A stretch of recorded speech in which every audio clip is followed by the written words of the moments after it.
All right, welcome back to Bookwave for another Wavecast. How you doing, Will and Pat? I'm doing just splendiferous. How are you today, Fantastic. Pat? Dandy. What are you? Dandy. Comes in with a two-syllable fucking word. It just went downhill from me. Splendiferous. That was like 4 or 5. Fantastic. 3. Dandy. Never heard that word. Splendiferous? No. It's a rare one. It's a fucking gem. It's a diamond in the rough. I thought you made it. It's a bit of splendid and a bit of iferous. Carnivorous. I honestly don't know where it came from. I've always had it in my vocabulary though. Just like discombobulated. Yeah. That doesn't sound like a real word, but I've been saying it for years, so it must be a Yeah, word. Exactly. Yeah. So discombobulate, splendiferous, transmogrify. Like these are 3 words. So today we're gonna be reading. You had a topic. You had a topic, Will. What was it? Right. Today we're gonna be talking about the story of our lives. I want to revisit what we were talking about. So basic human rights outside of societal constructs was what we talked about in the last Wavecast. A real exciting topic for a lot of us at home, I'm sure. But this week, I want to ask you guys what you think of structured societies in first world situations with high GDP and in a capitalist society, obviously, because capitalism. What should be considered a basic human right, and how do we get to the infrastructure that provides those basic human rights? Obviously, fresh, clean water, drinking water, bathing water, etc., being top of the list as the question. When you brought it up last week, I had trouble answering it because this is what I thought you were asking before, because it obviously is in the best interest for any first world government to provide water to everybody, but it seems irresponsible not to charge money for it. So I think the availability of it should be considered a human right to the government and to the people providing water to the people, but not to the people themselves. The citizens should still recognize that they still have to pay for it and do what they need to do to get that resource, not just have it handed to them. Okay, so right now in Canada, we pay a monthly water bill if we live in a place with water. And Correct. Yeah, okay, good. We all agree on that. Just really loose with the context there. But then we have situations where, like in northern Ontario, where there are no roads. Like you get to a point driving north. I don't know if you know this or not, Pat, but in Ontario, which is like 13 times the size of Germany, if you drive north to a certain point, there's still like half the province left to go, and there's no more roads. You have to fly in. And there's a lot of native reserves up there, and the water and the state of everything is appalling. And this is something our prime minister is working very hard to rectify. It's something, what was it, the Tragically Hip we're talking about in their past few concerts, that there's a really screwed up situation going on with access to resources up north. And yeah, it's been going on for a while. Yeah, probably since like day one. And then on your side of the border, you've got like Flint, Michigan, which is like the water's orange down there, isn't it? Yeah, it's pretty bad. And then California deals with like perpetual drought season. That and the Black Plague. Oh, good. Yeah. What? Yeah. Yeah, California is pretty much a cesspool right now because not only is their homelessness increasing, but they are refusing to clean up the streets. Can you give me some context? When you say the Black Plague, are you people are actually dying of the plague. Yes. In these highly densely populated areas in the States. Because San Francisco is one of the cities that's had it worse, right next to Los Angeles, although like outer Los Angeles, but mostly in San Francisco, because homelessness and the fact that there's no cleaning facilities or heard about the other poop facilities to help the homeless and, get them back on their feet, feed them, clothe them, clean them and all that. None of that is, and so they have to resort to essentially poop in the streets Jeez, as well. wow. And throwing their used needles and other trash in the street because nobody else is willing to. Nobody's going to clean that stuff up. See, in our public parks, at least in the area that I live in, right beside the washrooms, there's a needle disposal bin. Disposal bin. Oh. There you go. You figured it out, bud. I am English good. Do you guys not have needle disposal bins in the States? Everywhere. Yeah, we do. I don't know what it's like in San Francisco, but They're probably all yeah, filled up. we do. All right. Too many people living there, man. Like when you have an app on your phone to tell you where all the poop is in the streets. That's crazy. Too many people there. And the fact that all this, all the feces and all the needles are littering up the air, it's causing a huge contagion. It's a health crisis, and people are getting sick, and some people are fleeing the state because of it. Good for them. They care about their health. So I guess my question is, what do you do when you have to deal with people? That's always the question, isn't it? who are we talking about? When you have people that don't have clean drinking water, and I guess we have policies in place for disaster zones and emergency relief where we're flying in and dropping water to these people. But that's not, like, that's a Band-Aid on a stab wound, as far as I'm concerned. So, like... Can you give an example? So, if you bring 1 million water bottles to a place that has a drought, you don't fix the fact that they have a drought. So how do you fix a drought? How do you provide water to everybody in a first world country? I would say just find out what the root cause of the drought is. Instead of just handing out bottles of water for everybody, you'll eventually run out and not focus on where this drought is coming from. What the actual sort of the root of the problem is.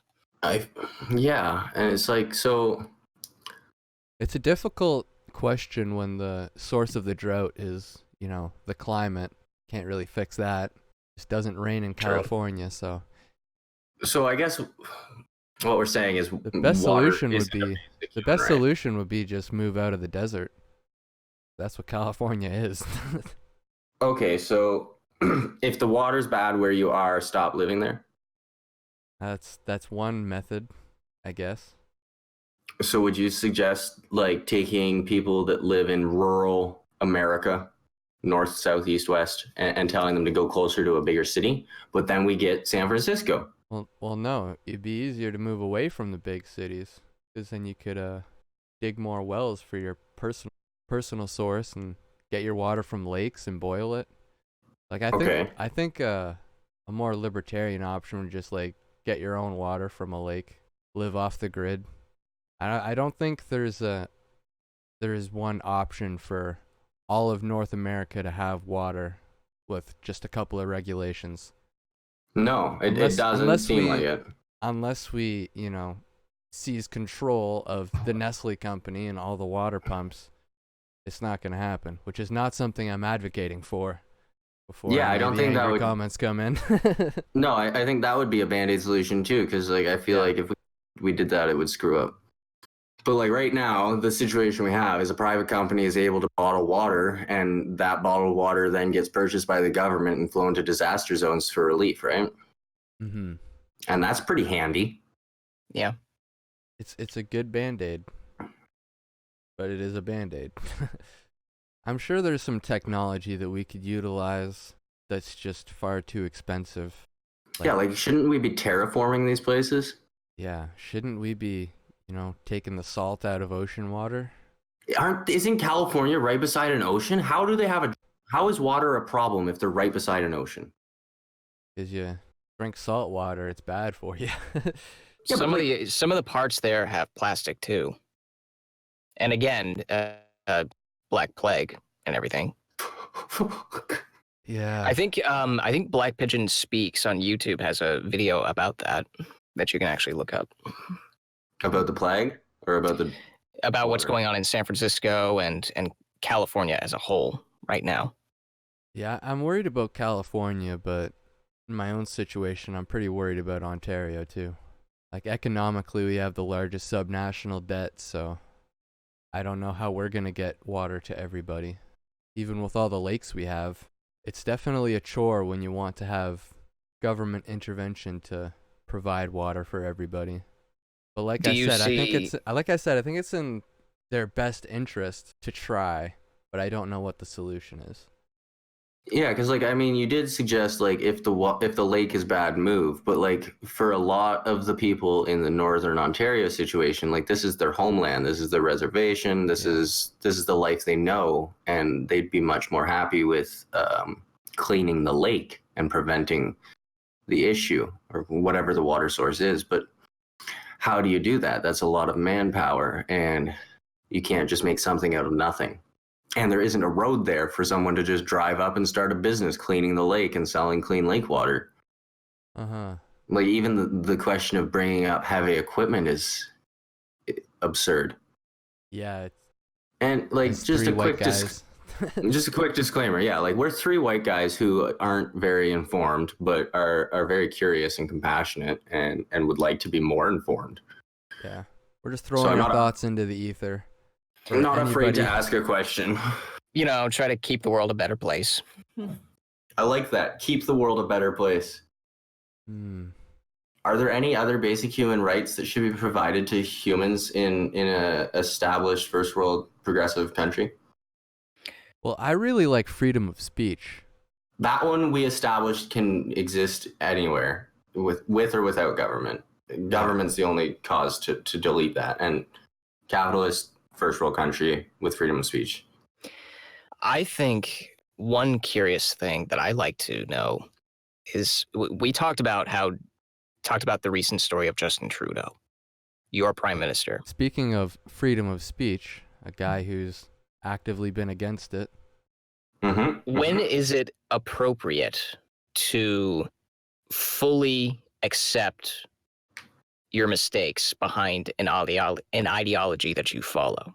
Like, for example, are you going to admit that just because wearing blackface, brownface, whatever you want to call it, is offensive and we should get people fired from their jobs because of it and stuff that happened years ago? Does this also mean that the people who support this rule should also come out and admit their mistakes based on this ideology that they follow? So you're asking When if is the that people that appropriate? support cancel culture should allow themselves to be canceled? Yeah. Yeah, I'd Is like to that- see it, but Is that appropriate? I mean, not to shame them entirely, like full blown, shame on you. Let's get you fired. Just calmly and openly admit your mistakes yeah. I mean, publicly. I don't think there would be nearly as much outrage against Trudeau if he just said, "You know what, guys? I made a mistake. My bad. Sorry for all the hurt that I've caused you people," or whatever. And it's What not do you just mean, you Trudeau. people? And it's not just Trudeau, but it's everybody who has gone through this similar situation, Yeah.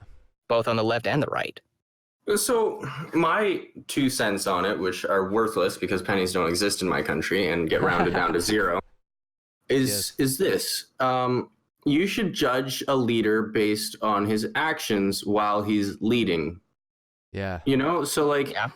if someone came out of the blue and I was in the desert and I needed a guide and we started marching through the desert, I wouldn't be like, "Hey, have you ever done anything racist that I should know about?" I'd be like, "Hey, where do we get the water and how do we stay warm at night?" Like it has nothing to do with the present situation. And this whole weird thing that we're doing now where it's like, oh, there's someone in charge. Let's dig through every single thing they've ever done, even if it's 40 years ago or 20 years ago or however long, and bring it up and shame them for that and Yeah. act like this is some sort of testimony to their character now and debase all of their actions and all of the good they've done. Yeah, And I also, care a lot more about, M103, C16 than I do about a Halloween party that happened however many years ago. Yeah. Scott Adams brought this up in his on his show Coffee Time, and he brings up the Brett Kavanaugh case, where he's the new justice on the Supreme Court here in the U.S., and he was supposedly accused of gang raping some women at a party back in the 80s. He brought up the idea of bringing up a past event, examining it closely, and comparing it to where Kavanaugh is now. And the one takeaway from that is Scott Adams explained that whatever happened in the past, whatever Brett Kavanaugh did, no longer exists. You cannot go back there and access everything, especially when it's a memory. When you decide to dig deeper into your subconscious and find everything within that memory that comes to light. The only thing that exists now is Brett Kavanaugh now. That's the only thing you can access, not the past. It no longer exists. Yeah, like I completely subscribe to that philosophy. Like if someone did something before they were in a role of responsibility and power, it doesn't have to have anything to do with what they're doing now. If they did this yesterday, last week, or during their term, then we have a problem because that's in the here and now. And that's when we should shame them. I don't think is the right word. Reproach them, maybe. Call it into the light and ask them what the heck they're doing. Again, just bring it up calmly and openly and be direct about it. Yeah. And see, when Justin Trudeau went to India and wore all of those, just look it up. It was a wedding outfit. Him and his wife both came dressed as if they were going to be participating in an Indian marriage. That's what that was. and they were not. Yes. Not to mention the guy that they brought with them somehow on their private jet. That was a shit show, and it's gone. Like that doesn't even exist anymore. Nobody's talking about that. It's still in the back of the minds of all the conservatives in this country, though. And when he promised us first past the post election reform, that never happened, and that doesn't come up. But now, at the eve of the election, we're bringing up something from 18 years ago. Like, why wouldn't you just look back at all of the things he did wrong during his term? There's so much. It's a gold mine that you have to bring up a costume party from when he was a teacher. Like, why don't you just call him out for being a teacher? Also, wasn't he accused of something he did in office that almost got him fired? Oh yeah, he had like a Me Too scandal too. He did, didn't he? Yeah. Like he's done so many things in his term, and that's not coming. Like, why wouldn't you just recap on the things that he did while he was running the country to say, look what he did while he was running the country. Do you seriously want this guy to keep doing it? You're gonna say, oh, well, this guy put on some makeup once. Do you really want him running the country? And even if he was just a shit show of a person through and through, if he enacted good policy, I'd be a supporter of Trudeau. Exactly, because it's policy that matters. But his policy is garbage. Yeah. I mean, we have weed legalized. Yeah, that's good. But it's like, we'll just remember him for that. That's all. It's also a source of debt all over the country now, because we couldn't make money selling weed. What? Yeah, dude. Canada lost money on that adventure. How do you get into the weed industry and lose money? I don't know. That doesn't make sense. I mean, here in America, it's $1 billion industry. You guys are rolling in it. You're literally... Yeah, we are. We're rolling in billions. We're opening up shops and disposal facilities. Yeah, but you guys have a better capitalism. You guys have a better capitalism. Yeah, the economy's booming, and ever since Trump got into office. It's not just jobs. Watch what you say about Trump. Watch what you say about Trump. Hey. I thought Orange Man was bad. Policy. Policy. Policy. I agree with Talking you. about the color of his skin is ad hominem. But yeah, I can't believe we talked about that, but that's where we stand with that. Yeah. I mean, a we're political curious channel about now. it, so Politics wave. I'm not against changing my position on anything that someone disagrees with me about, so long as they provide a valid to why I'm wrong. I'm not saying that I'm right. I'm not saying that I agree with my opinions in 10 years. Like, you know what I mean? I'm Yeah. 25. I'm white. I'm sorry, and I'm just trying to learn. Yeah. we're all curious. We're striving to learn everything. Why do I feel like I have to apologize every time we just have an open? Don't. Here's what I think. That's like rule number 185.2. Just don't apologize. Yeah. I thought it was don't talk about Fight Club. Oh yeah, don't talk about Fight Club. Then don't apologize. Don't smile at celebrities in the audience. Two people to a fight, one fight at a time. The fight doesn't stop until someone taps out or goes unconscious. If it's your first time, you have to fight. Yeah. Such a good movie. We should read that book. Why isn't Oh, we that on should. our list? Yeah, After we do 12 that. rules. Yeah. yeah. Fight Club. We 100%. can go full blown nihilism on the book. Hell yeah. But here's what I was about to say. I was Okay. gonna say Or should we read that first before 12 rules? I wouldn't be Which mad. way? we'll figure it out later. Okay. Let Scott say his thing. Okay. Okay. Yeah. I think. Wait, that- let me just say one more thing. I'm gonna. But Will has the best discussion ever. I really don't appreciate Taylor Swift as an artist. I'm just throwing that out there. I just really want her to make a good song that will not be forgotten. She has so much potential. Okay, Scott, what were you gonna say? So let's take a mid-roll break, shall we? yeah, I'm about it. It's been a minute since we had one. Okay. So here's what I think. I think we don't get to choose what we believe in a religious sense or a political sense. It's just something that subconsciously happens. So like I believe currently in capitalism, but that's not to say that if someone poked a bunch of holes in capitalism and, you know, the Constitution, stuff like that, that's not to say that I wouldn't take in that information. But as it stands right now, I think those are good things. And I really think it ties into belief rather than opinion. And you don't think that you have any influence over your belief? Well, you do to the point where you can like contemplate it and meditate on it and like really just think about your own beliefs and challenge yourself. But I think at a default position, you just believe what you believe and you can't really choose that.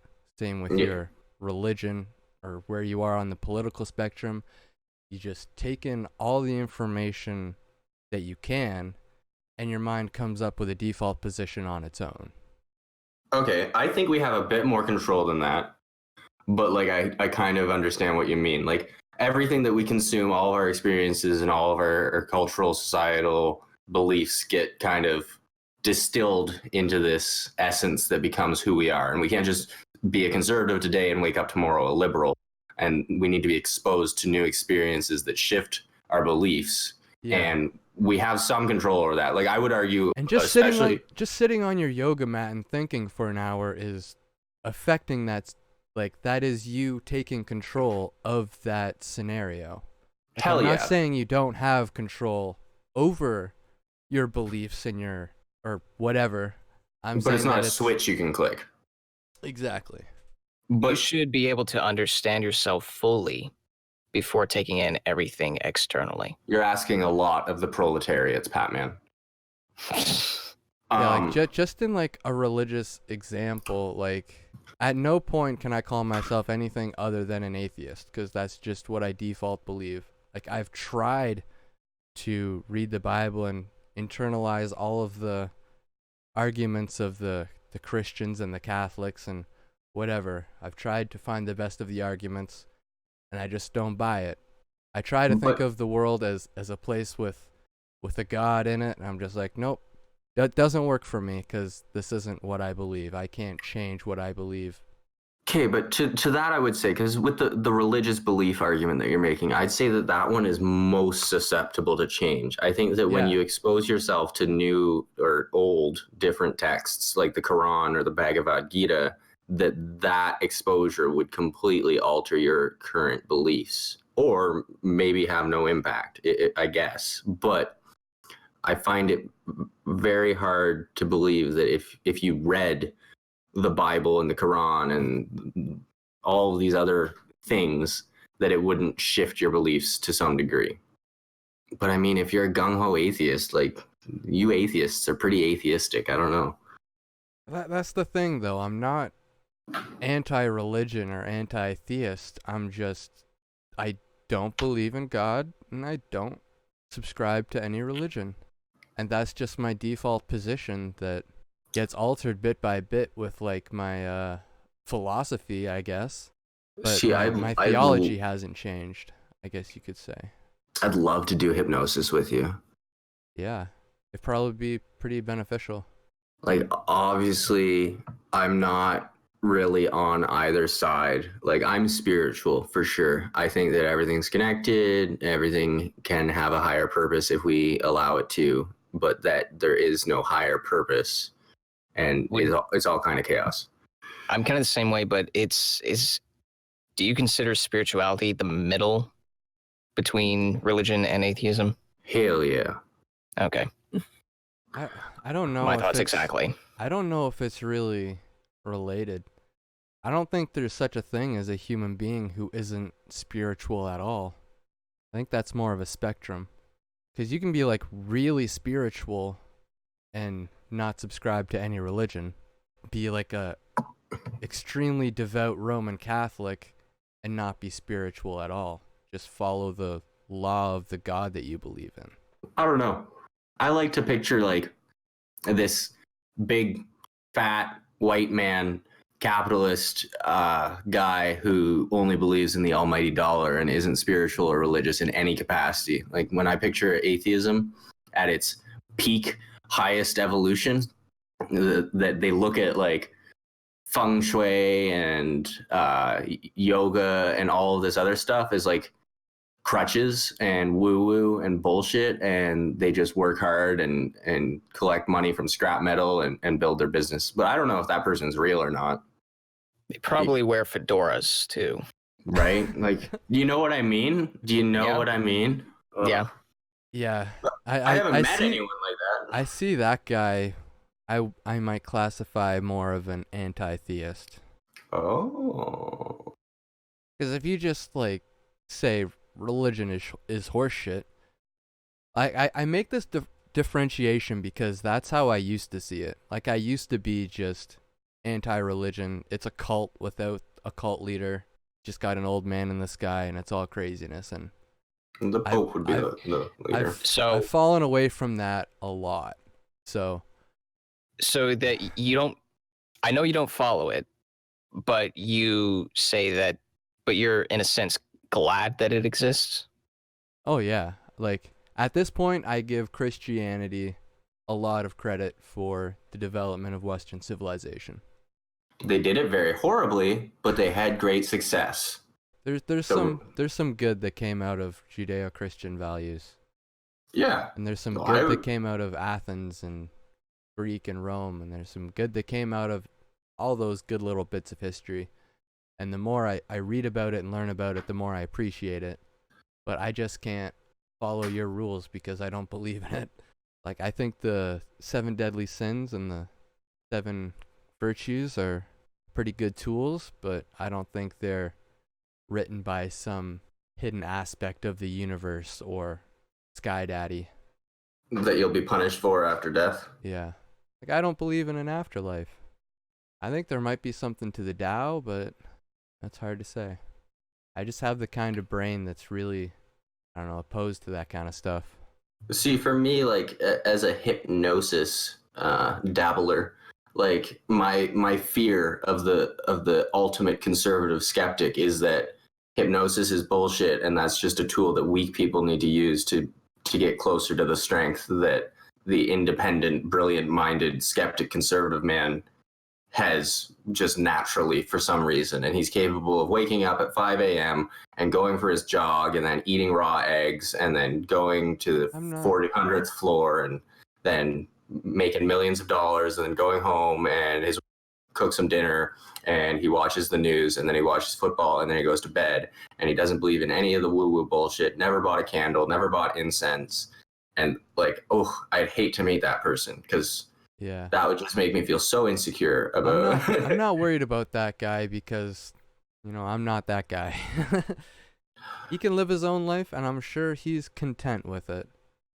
But like, so for me, like, I had this argument with my a person in my life the other day about how he thinks that lower class citizens don't have type A personalities. He thinks that there's type A's and there's type B's, and that type B's are more likely to be on welfare, and that's why we need welfare. And my argument is there are some people that are born with a type A personality and can wake up in the morning and do whatever they need to do and do a great job of it, but that anybody can achieve that. And it's my belief, like, that anyone can get there, but for some reason we're not all already there. And everybody's different, and they can choose to change themselves if they want. Yeah, exactly. I think that's totally true. And he doesn't, and that's weird. And my concern is these type A types that think that they are type A's and that type B's are lesser. Yeah, he can think what he wants. Yeah. You know, it's working for him, so. No, it's not. All right, then. He's a type B. He adheres to the identity and says, oh, I'm not achieve greatness. He's a beta who but thinks he exists, he's an alpha. So but he exists. That's good enough. Yeah.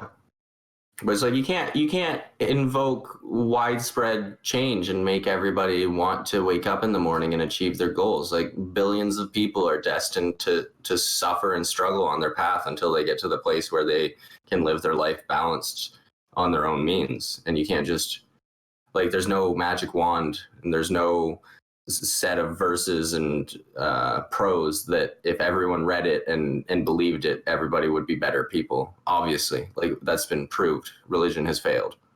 Also, if one is poor and suffering and they've been given an opportunity to change themselves and become a different person, how would that affect their psyche?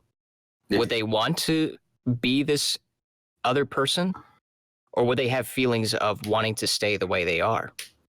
I think that every single person, whether it's good or bad change, will resist change because the subconscious mind protects its comfort zone, even if it's the most uncomfortable thing in the world. And that's why when you have incredible texts that offer the tools to empower yourself and forgive yourself, they're not taken by people because people don't believe that they can be forgiven and they don't believe that they can be great and that they're not scared of failure. They're scared of success and what that would mean for them. All those things that you just listed off, I could see as being a part of one's belief. Like, I don't need to be great. I'm fine the way I am. I'm a type A personality. All these guys are beneath me. That's just an inherent belief that you don't get to choose. It changes as you interact with the world and your own psyche. Yeah, I think you can change that belief with meditation and with hypnosis. But if you don't have the belief that you want to better yourself, you're never going to get there. So how do we get people to the point where they believe that they should be better than what they are? Yeah, how do you make someone who isn't performing on all cylinders want to change? Yeah. Because everyone can change. I mean, for starters, you can ask them what they want in life. And when they say sex, drugs, and rock and roll, how do you, like, someone who's so happy in their ego and satisfying their earthly desires, how do you explain to them that they could do better, that they have a higher version of themselves that they're blocking off in their heart and in their mind, that if they let that person out, that they would be so much better off and happy? How do you do that when they think that what they have now is perfect? Well, one answer might be that they have to reach rock bottom. Yeah, that's what I did. Yeah. Ask what they fear in life And if they do want sex, drugs, and rock and roll, if they truly desire that, if that's something that they truly want out of life, remain neutral and offer them guidance for it, if that's what they want. And if halfway, if they decide not to have those things, if they think that it's negatively affecting their lives, look at the other way around. Find an alternative. And if that alternative doesn't work, then there's nothing more you can do. See, People are really good at making excuses for themselves, though. yeah, like I took the old adage, you can take a horse to water, but you can't make it drink. I rephrased it as, you can take a horse to water, and if you're strong enough, you can kill it. That's about as much control over making that horse drink as you have. Yeah. I never heard it articulated that way, but I like that. It's my favorite. Like, and that's all you're gonna do, because like, and it's the perfect metaphor, because it's like you can't fill a cup that's already full, and if you try to fill it, you'll kill the horse by drowning it.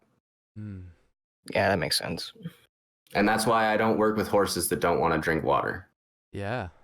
Because that's all I can do. I can control myself, and I can work with people that want to change, but I don't work with people that want to be changed, and I don't work with people that think that they're perfect. All I can do is lead you to where the water is. Nothing more. Yeah. It's I don't know if you've seen it. There was a like first person documentary, like some kid in the States took a camera and did this documentary of his own journey trying to cure his depression. I think it's called The Last Shaman. And Oh, you were telling me about that a while ago. I haven't watched it yet. it's really good. Like at one point he starts to develop hope again after going to all of these different countries and trying to find a shaman that will take him on some transcendental trips with ayahuasca and stuff. And he says, like, it's not about the trip, it's not about the drug, nothing about any individual aspect of this journey is going to change me. It's that I'm taking the journey that is changing me. The desire to change is what's changing me. And it's like, yeah, like you can't do anything, and nothing will do anything for you if you don't want anything to happen to you. If you don't want to grow, you won't. And that's depressing. Like, there's 7 billion of us. Could you imagine if everybody wanted to be the best version of themselves? Yeah.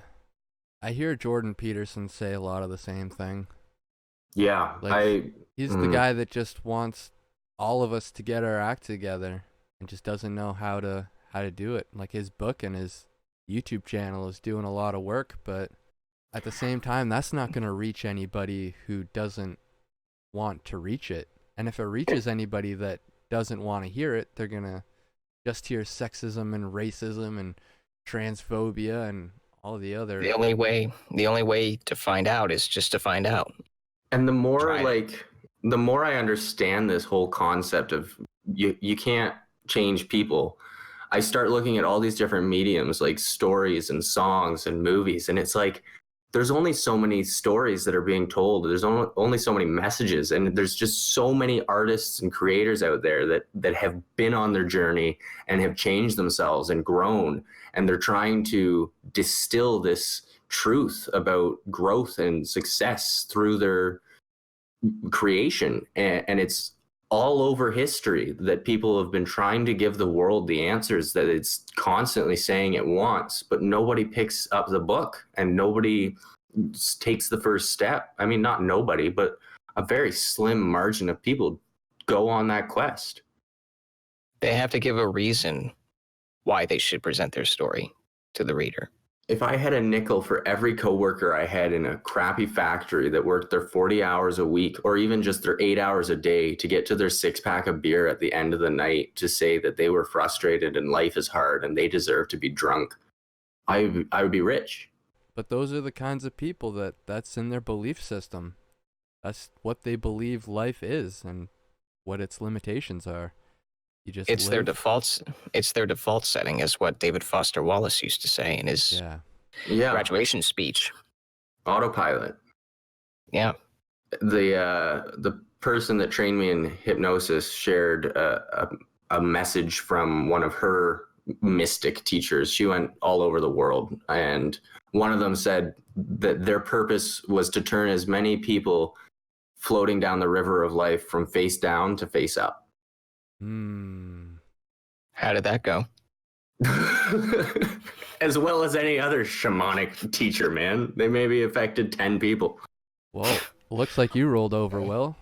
I sure did. I'll do my best to help others, but it just sucks that I can't help everyone. Yeah. Also, I noticed that there's a documentary about Jordan Peterson coming out in theaters. Really? Is it? It's called The Rise of Jordan Peterson, and it's on the trailers of it on YouTube. Is it like a propaganda one, or is it like an actual serious one? An actual serious one based on what I've seen in the trailer. I hope the poster has like a phoenix photoshopped into the form of Jordan Peterson. They're showing lobster. Oh. Yeah. Will you be serving lobster tonight? But yeah, it's a 2-minute trailer, and they're showing both sides of people who have been following Jordan Peterson's work and those who are against him, and how he went from being this professor at a university to this international famous scholar, this intellectual thinker. Man, so I just searched it, and first of all, Toronto Cinema has canceled the screening of Jordan Peterson's documentary. I heard someone complained about that. And 6 hours ago, apparently, he checked into rehab because of his wife's cancer scare. Oh, God. Okay. So that's really sad news and surprising. I figured it would just be like a heckler, but now that's completely changed. Maybe he is a heckler of him. I don't know. I think it's only in select theaters. I don't know if it's going to be opened nationwide. Holy fuck. So Michaela Peterson said her 57-year-old father was checked into the clinic after experiencing horrific physical withdrawal symptoms from trying to take himself off of clonazepam. Jesus Christ. Like, I knew he had depression just from listening to him, but I didn't know how serious it was. And he's got some really serious health problems, dude. Autoimmune. Man, that's sad. Like that's another thing that I'm just so thankful for Dr. Peterson for, is like I found a lot of medical advice through him too, because like I have IBS, so yeah, like just learning about the carnivore diet. I never went that far, but yeah, that's crazy. He definitely equipped me with a lot of tools for dealing with my own problems, but shit, I don't like to hear that. No. Well, this wavecast took a turn. Now we're all depressed. Ugh. Well, at least we know he left behind a legacy. He's not dead. I know. Jesus. Don't do this to me. Even if he's alive or dead, he left a lot of important things for us to ponder on. Yes. He's a great man. There. We'll never forget about him, and I can't wait to hear his next podcast. 100%. So, any of you guys read anything that you wanted to talk about for this Wavecast? Jeez, you know. That took a long time to... Well, I finished The Anatomy of Story. Oh, nice. And, yeah, it's a lot of interesting lessons to learn from it that I will definitely apply to. Like the designing principle and scene weaves, plot, characters, and of course, John Truby gives lessons. Well, not lessons, but exercises at the end of each chapter that I've been just thinking about. So it's pretty nifty. Cool stuff. And I'll start reading Carl Jung's book, his posthumous book, the last one that was published posthumously.